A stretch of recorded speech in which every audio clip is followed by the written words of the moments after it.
And number 4, for solving the weakness of Iman is remembering death. Remembering death of Allah Azza wa Jal. I mean, remembering death and remembering the grave.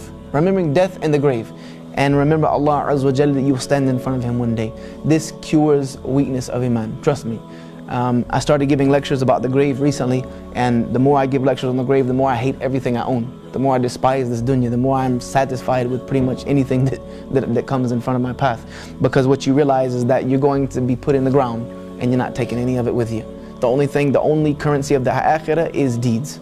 When you reach that grave, it's almost as if there's a sign there that nothing beyond this point except amal as-salih.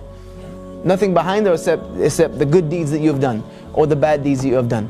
That's the only thing you can take beyond that point. So dragging all this dunya around with you, it's not going to be yours anymore. We must remember death. The Prophet ﷺ said, remember often the destroyer of pleasures. Remember often the destroyer of pleasures. And what is the destroyer of pleasures? Death. Death.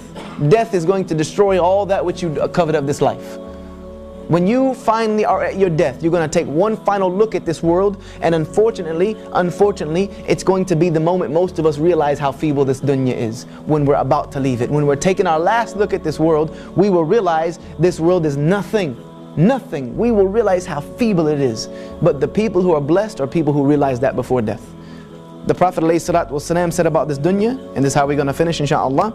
He said about this world that once he was walking with his companions, and there was a dead carcass on the side of the road that was deformed. A dead, deformed carcass on the side of the road. And he picked it up. It had little ears, it was deformed. He picked it up. And he said, which one of you will buy this from me for a dinar? Meaning, who would buy this for me for a pound? They said, Ya Rasulullah, we wouldn't even take it if you gave it to us for free. We would not even take this dead, stinking, deformed carcass from you if it was free. He said, then know that the world and everything it contains, all its glitz and glamour and gold and wealth and status and money and fame and fortune, he said, all of it to Allah is more despised than this carcass is despised in your eyes. It means nothing. On the day of judgment, Allah Azza wa Jal is going to roll it all up. The heavens and the earth, Allah is going to roll it up and hold it in His hand and say, we're the kings of the earth today. The people who used to fight each other and kill each other and strive and do so much injustice over this silly dunya, where are you today? When I've rolled all of this up like it's nothing. Do you not realize it was nothing? Unfortunately, we won't realize that fact until we don't have it anymore. And you know the one thing that I guarantee you, and I think, I'm trying to remember the name of the companion who said this, I believe it's Imam Malik, but let me not attribute it to the wrong person. One of our Salaf said that by Allah, every single son of Adam will regret every single moment they did not spend remembering Allah. Every moment you did not spend remembering Allah, you will truly despise it and regret it. So we have to remember that. We have to remember that we're leaving this dunya. We can't take any of it with us. And we will regret. We will regret. Allah says in the Quran, and I finish with this, and let this not be any of us. When the angel of death comes to them, they cry out, Ya Rabb, Ya Rabb, irji'un, send me back. Irji'un, send me back. Why? Why do they want to go back? Do they want to go back to pray?